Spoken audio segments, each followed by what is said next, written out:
नमस्कार, बहुत स्वागत है आपका न्यूज़ 18 के डिजिटल प्लेटफॉर्म पर। मैं हूं प्रशांत कटारे। बात ईरान अमेरिका युद्ध की बताएंगे आपको। आखिर ट्रंप ने फिर कौन सा बड़ा दावा कर दिया है हॉर्मूज पर, और उस दावे पर क्या कहता है ईरान? क्या तकरार और बढ़ेगी? क्या फिर होगी बमबारी और फिर होंगे जवाबी हमले? बताएंगे आपको इस वीडियो में। अमेरिकी राष्ट्रपति डोनाल्ड ट्रंप ने दावा किया है कि हॉर्मूज पर 100% कंट्रोल अमेरिकी सेना ने कर लिया है। उन्होंने एक बार फिर हॉर्मूज स्ट्रेट पर अमेरिकी नौसेना का पूरा कंट्रोल बताते हुए तेहरान के मुआवजे की मांग को खारिज कर दिया। यूएस प्रेसिडेंट डोनाल्ड ट्रंप ने ऐलान किया है कि यूएस नेवी ने हॉर्मूज से बारूदी माइंस को पूरी तरह हटा दिया है। साथ ही दावा किया है कि इस जलमार्ग पर 100% कंट्रोल अमेरिकी सेना ने कर लिया है। उन्होंने तेहरान के मुआवजे की मांग को भी खारिज कर दिया। उधर ईरान के विदेश मंत्री ने कहा है कि इस जलमार्ग से सुरक्षित नौवहन के लिए अमेरिकी घेराबंदी और नौसैनिक नाकाबंदी का खत्म होना जरूरी है। राष्ट्रपति ने कहा कि जहाज़ों को हॉर्मूज स्ट्रेट से गुजरने की परमिशन दी जा रही है, लेकिन उन्हें ईरान जाने की इजाज़त नहीं है। ट्रंप ने यह भी कहा कि ईरान समुद्री मार्ग में बारूदी सुरंगें बिछाकर जहाज़ों की आवाजाही को बाधित कर सकता है। उनके मुताबिक अमेरिकी फोर्स ने इस इलाके में सुरंगों की तलाश और सफाई का काम किया है। ट्रंप ने कहा कि हमने पूरे हॉर्मूज स्ट्रेट को बारूदी सुरंगों से फ्री कर दिया है। हम हॉर्मूज स्ट्रेट पर 100% कंट्रोल रखते हैं। इधर तेहरान के मुआवजे की मांग ट्रंप ने सिरे से खारिज कर दी। ईरान की ओर से यूएस ने नुकसान के मुआवजे की मांग के सवाल पर ट्रंप ने कहा कि बीते 50 वर्षों में ईरान की कार्रवाइयों से प्रभावित लोगों को मुआवजा मिलना चाहिए। हम भी पिछले 50 वर्षों में उनके द्वारा किए गए नुकसान के लिए पैसे मांगेंगे। ट्रंप ने उन लोगों का जिक्र किया जिनके बारे में उनका दावा है कि वे ईरान की वजह से मारे गए या घायल हुए। उन्होंने उन प्रदर्शनकारियों के परिवारों का भी उल्लेख किया जो उनके अनुसार देश में अशांति के दौरान मारे गए थे। वहीं ट्रंप के दावे पर क्या बोले ईरान के विदेश मंत्री, ये भी बताते हैं। उधर ईरान के विदेश मंत्री अब्बास अरागची ने क्षेत्रीय हालात और हॉर्मूज स्ट्रेट की सुरक्षा को लेकर जर्मनी के विदेश मंत्री जोहान वॉडेफुल से फ़ोन पर बातचीत की। उन्होंने हॉर्मूज को लेकर साफ किया कि इस जलमार्ग में पैदा हुई असुरक्षा की स्थिति के लिए पूरी तरह से इजराइल और अमेरिका की ओर से तेहरान के खिलाफ की गई सैन्य कार्रवाई का नतीजा है। वहीं न्यूज़ एजेंसी IRNA के मुताबिक अरागची ने यह भी कहा कि हॉर्मूज में सुरक्षा दोबारा बहाल करने के लिए यूएस की आक्रामक कार्रवाई और गैर कानूनी दखलंदाजी को ख़त्म करना ज़रूरी है।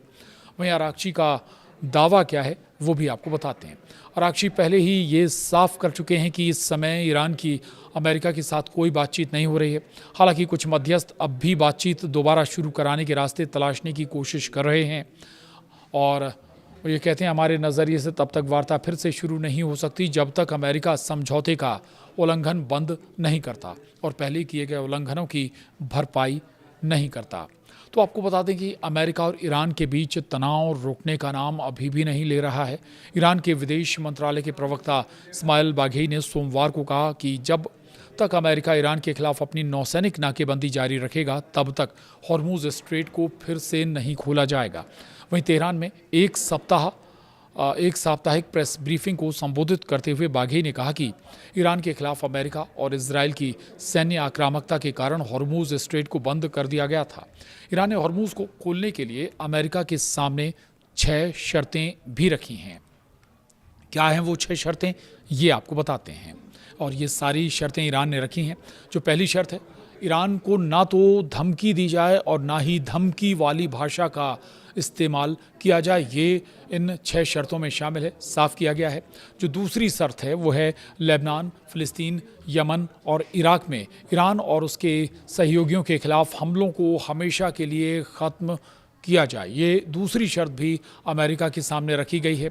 तीसरी जो बड़ी शर्त है, ईरान की नौसैनिक नाकेबंदी ख़त्म की जाए और अमेरिका अपनी सेनाओं को वापस बुलाए। इसके अलावा जो चौथी शर्त है, इजराइल और अमेरिका के हमलों में ईरान को हुए नुकसान का मुआवजा भी दिया जाए। पांचवी जो शर्त है, ईरान पर लगे प्रतिबंधों को तत्काल प्रभाव से हटाया जाए। इसके अलावा छठी शर्त है वो आपको बता देते हैं, ईरान की जब्त की गई संपत्तियों को बिना शर्त रिलीज़ किया जाए। ये 6 महत्वपूर्ण शर्तें हैं जो लगाई गई हैं इस वार्ता में।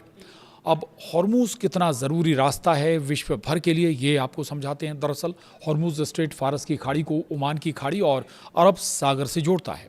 ये दुनिया के सबसे अहम ऊर्जा गलियारों में से एक है और इसके ज़रिए ही खाड़ी क्षेत्र के बड़े उत्पादक देशों से तेल और लिक्विफाइड नेचुरल गैस एलएनजी का निर्यात अंतर्राष्ट्रीय बाजारों तक किया जाता है।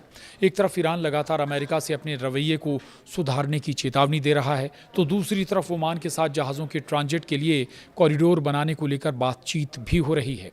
वहीं बाघेई ने कहा कि ईरान और ओमान के बीच शिपिंग रूट को लेकर बातचीत एक पक्षीय मामला है जिसमें 2 देश शामिल हैं। वही हॉर्मूज़ को लेकर बता दें आपको कि अमेरिका और ईरान के बीच अभी भी मामला फंसा हुआ है और अक्सर कई बार रुख अमेरिका का बदल जाता है और अमेरिका बमबारी शुरू कर देता है, और अगर ऐसा होता है तो फिर जवाबी कार्रवाई ईरान की तरफ से भी होती है और ईरान उन जगहों को, उन क्षेत्रों को निशाना बनाता है, ख़ासतौर से जो ईरान से नज़दीक देश हैं और जहाँ पर अमेरिकी बेस बने हुए हैं, चाहे एयर बेस हो या फिर मिलिट्री बेस। यानी अभी हाल फिलहाल ये किसी भी सूरत में टकराव थमता हुआ या कोई समझौता होता हुआ नजर नहीं आ रहा। बहरहाल मिडिल ईस्ट और हॉर्मूज़ से जुड़ी तमाम दूसरी अपडेट्स के लिए आप बने रहिए न्यूज़ 18 के डिजिटल प्लेटफॉर्म के साथ।